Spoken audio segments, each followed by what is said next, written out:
Hola, ¿qué tal? Buenas tardes. Espero este video ya se escuche el audio. Esta es la presentación de lo que debió de haber sido la sesión 2. Desafortunadamente la tecnología nos rebasa. Intenté sacar el audio, pero no se podía, como es una función del PowerPoint, no se podía separar este audio de la presentación o video y audio de la presentación. Pero bueno, entonces esta sesión 2 vamos a hablar sobre dos textos. Uno es sobre Ferdinand de Saussure. Este señor, el libro que vamos a revisar varias partes, el texto que vamos a revisar del de varios fragmentos, no lo hizo él, fue hecho por sus alumnos. Son de hecho las clases que él dictaba. Eso es interesante. Em, y bueno, Saussure que aborda sobre la ojeada, la historia de la lingüística. Hay que entenderlo como producto de su contexto, pues, ¿no? O sea, es, eh, es parte desde la perspectiva de la lingüística estructural, es decir, que la estructura de la lengua nos va a decir algo, ¿no? Y hay otro texto también que es contrastante porque del filósofo Santiago Castro Gómez. Es un texto del 2005 que es La Ibris del punto cero y es un texto histórico, ¿sí? Todo el texto no es sobre lingüística, por supuesto que no. Él es un filósofo colombiano, vive en Colombia ahorita, todavía vive, por si gustan buscarlo, googlear sus materiales. Este, él se basa como lo que ahorita es Colombia era el reino de la Nueva Granada, ¿no? O el virreino de la Nueva Granada, mejor dicho. Así como había la Nueva España, bueno, también había el virreino de Granada, ¿no? Entonces, Santiago Castro Gómez lo que hace, ¿sí? Es hablar un poco de historia para decir cómo está jerarquizado el conocimiento, ¿sí? Su texto se llama La Ibris del punto cero, un texto bastante interesante. Bueno, primero hay que señalar que no quiere decir que, o sea, si ustedes leyeron, que yo espero que sí, si leyeron el texto de Santiago Castro Gómez, lo que él está diciendo no es que antes de la colonización no se haya pensado o reflexionado sobre la lengua, ¿no? Acuérdense ustedes que, bueno, él en este fragmento que nos tocó leer, él habla de cómo la colonización es un parteaguas para pensar muchas cosas, ¿sí? Y parte de lo que hizo la colonización justamente es despertar por parte de personas de ahorita, de lo que conocemos Europa, despertar la curiosidad por las lenguas que se hablaban y se hablan aquí en lo que hoy conocemos como las Américas. ¿Qué quiere decir? Que bueno, antes de la colonización, por supuesto que se reflexionaba sobre la lengua, pero se pensaba, por ejemplo, qué era hablar bien y qué no, cuáles eran las reglas para hablar bien, cuáles no, las formas correctas e incorrectas, ¿sí? De hablar una lengua, o sea, esto, ¿no? Y lo que nos dice Santiago Castro Gómez, voy a cerrar la imagen para que podamos ver la segunda parte. Lo que nos dice Santiago Castro Gómez es que con la expansión europea, o de lo que hoy conocemos como Europa, surgen las políticas imperiales del lenguaje. ¿Qué quiere decir esto? Bueno, como se dice en el texto de Santiago Castro Gómez, Catalina la Grande, ¿sí? Tenía amigos intelectuales y ya había pasado la colonización, por supuesto, pero como dije, la colonización despertaba la curiosidad sobre cómo se vivía aquí, qué lenguas se hablaban, qué se comía, en fin, ¿no? Y también cómo se estructuraban, cuáles lenguas se hablaban y cómo se estructuraban.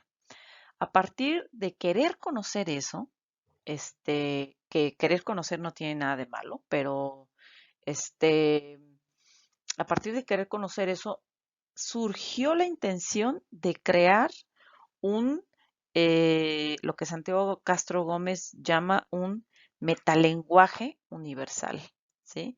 Dijeron, bueno, a ver, vamos conociendo todas las lenguas, este, amerindias, ¿no?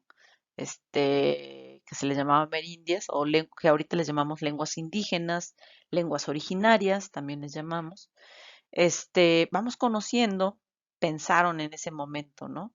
Este, cómo son las lenguas que se hablan, cómo se usan, cuál es su vocabulario, y vamos a tratar de entenderlas para formar un metalenguaje universal, ¿sí? Un lenguaje que explicara el lenguaje. Metalenguaje es eso. Entonces, a partir de aquí surgen las políticas imperiales del lenguaje, porque se creía que conociendo todas las lenguas o el número mayor posible de lenguas, se iba a poder generar una sola lengua, ¿no? Y a esto contribuyeron los viajeros, ¿no? Los viajeros. Con la expansión europea surgió esta literatura de viajes, estos lenguajes etnográficos que intentaban describir qué era lo que iban encontrando cuando llegaban a lo que aquí conocemos como las Américas, ¿no? Abyayala, nos dicen, ¿no? Le llaman a las Américas. Y, y bueno, eso es importante tomarlo en cuenta, ¿no?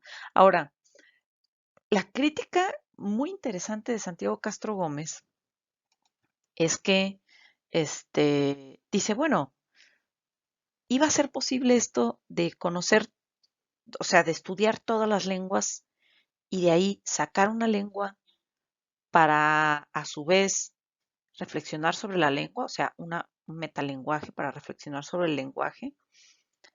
Y Santiago Castro Gómez no lo dice así, pero pues dice que no, ¿sí? Esto era una presunción, era parte de pues sí, un efecto de la expansión europea. Enrique Dussel le llama el ego cónquiro, ¿no? El ego cónquiro es esa subjetividad de la expansión europea que tenía por miras conquistar, ¿no?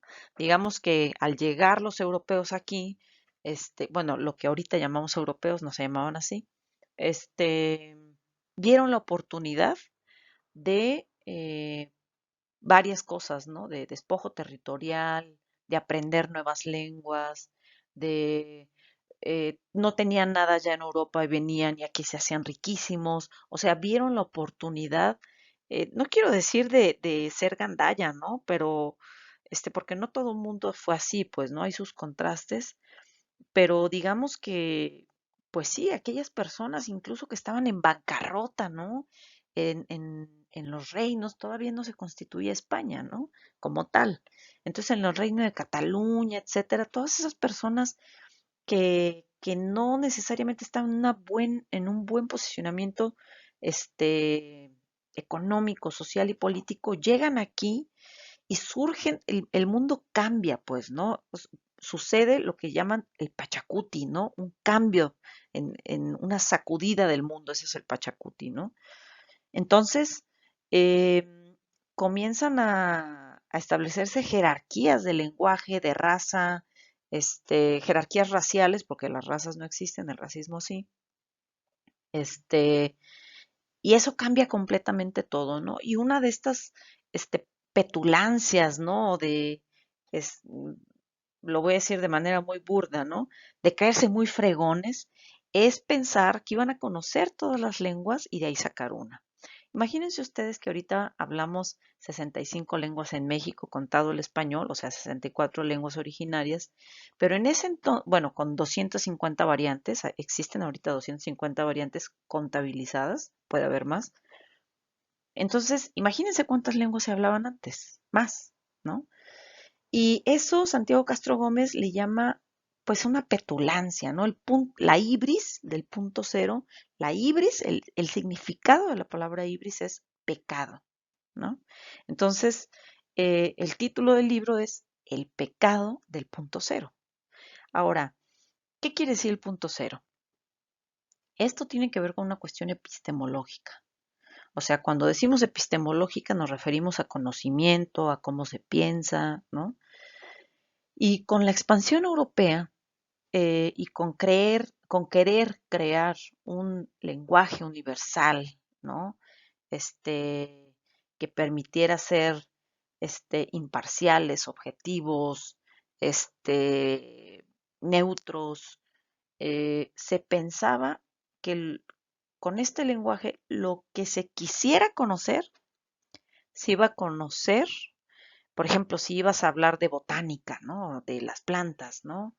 De las plantas eh,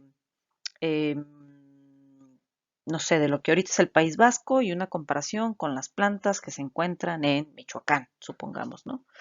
Entonces, eso que se iba a producir, se pensaba que, se pensaba que se podía ser objetivo, ¿sí? Es decir, no sé, se iban a comparar el desarrollo de los niños y es porque esos estudios sí pasaron, ¿no? El desarrollo de la infancia de un niño del Amazonas y el desarrollo de la infancia de un niño de lo que ahorita es Alemania, ¿no? Entonces, muchas de estas producciones académicas, ¿no? De estas investigaciones, tachaban, por ejemplo, los niños, no, pues crecen más lento porque no les importa supongamos, ¿no? La tecnología. Es decir, el producto, lo que se escribía, las investigaciones que se hacían, este, estaba dictado, por supuesto, de quién era la persona que investigaba, ¿no? Es decir, si yo quiero hacer un estudio sobre las formas de parto, de cómo se lleva el parto en la sierra de Nayarit y cómo se lleva el parto, las dulas en este, Francia, no sé, ¿no? Supongamos al sur de Francia. Y si yo tengo o sea, si yo tengo cierta perspectiva eurocéntrica, pues a lo mejor yo voy a decir, no, las parteras de Nayarit, qué barbaridad, no tienen higiene. O sea, toda la carga racista, los prejuicios que yo tengo, se van a ver reflejados ahí. Porque yo no puedo separarme de quién soy, ¿sí? Entonces, es decir, no existe una objetividad, un punto cero, ¿sí? No existe tal neutralidad. Lo que decimos, lo que conocemos, ¿sí? Es decir, no se puede tomar distancia epistemológica. Y cuando surgen estas políticas imperiales del lenguaje, se creía que sí se podía ser objetivo, neutro y que se podía tomar distancia epistemológica. Y para ser más científico, se pensaba que había que tomar distancia del lenguaje cotidiano, porque supuestamente eso causaba como confusiones, errores, ¿no? Entonces, la crítica de Santiago Castro Gómez es muy interesante porque dice él, entonces, no, se pensaba que no intervenía en lo que producíamos nuestro locus de enunciación. ¿Qué es el locus de enunciación? Es, bueno, que lo que yo haga va a estar determinado por quién soy, dónde me formé, qué estudié, a qué autores leí, si soy hombre, mujer, o sea, mi identidad de género, mi identidad sexual, la edad que tenga, ¿no? También va a estar determinado por eso. Es decir, lo que yo produzca va a estar determinado por mi lugar de habla, dijera Djamila Ribeiro, esta activista brasileña, negra y brasileña. Entonces, la ibris del punto cero quiere decir el pecado de creer que partíamos de un punto cero, que no intervenía quién éramos, ¿sí? Esa es la crítica que hace Santiago Castro Gómez. Entonces, cuando él dice, a ver, cuando quieren estudiar todas las lenguas, ¿no? Quieren estudiarlas porque, o sea, ¿por qué? Para empezar, ¿no? Y pues había esta curiosidad sí, racista, ¿no? Cómo hablaban, a ver si las lenguas que se hablaban aquí eran suficientemente complejas o no. Todos esos debates había, ¿no? Este, están los textos de María Bono López y de Beatriz Garza Cuarón que nos explican eso, pues, ¿no? Em, bueno, miren, ahora quiero que vean esta imagen. Este es un grabado de Jan van der Straet, aquí está, de esta persona. Y este es un grabado que se llama América. Fíjense qué curioso. El grabado se puede dividir como en dos partes. Quiero que lo vean y primero que a ver qué piensan, ¿no? Se puede dividir en dos partes. Esta sería una y esta sería otra. De este lado está como América, lo que encuentran con la expansión europea, y de este lado los que vienen de la expansión europea. Y si ustedes se fijan, de este lado está, bueno, está una chica desnuda como tirando la flojera, ¿no? Acá atrás hay gente asando una pierna, o sea, éramos unos bárbaros. La persona que llega, bueno, llega con ropas, llega con el vehículo de ese momento, o sea, barcos. Y esto que ven aquí es un astrolabio, que era como un instrumento de conocimiento, puesto que se usaba para navegar. Entonces, la manera en que se va a pensar lo que hoy conocemos como las Américas va a ser de esta manera, ¿no? De una manera racista, como si fuéramos bárbaros, como si fuéramos, como si nos comiéramos nuestras propias piernas, con animales fantásticos, ¿no? Este es entre un caballo y un perro, desnudos, como atrasados, ¿no? Y es la manera en que tenían de conocer las lenguas, en Europa, justamente era comparándolas, ¿no?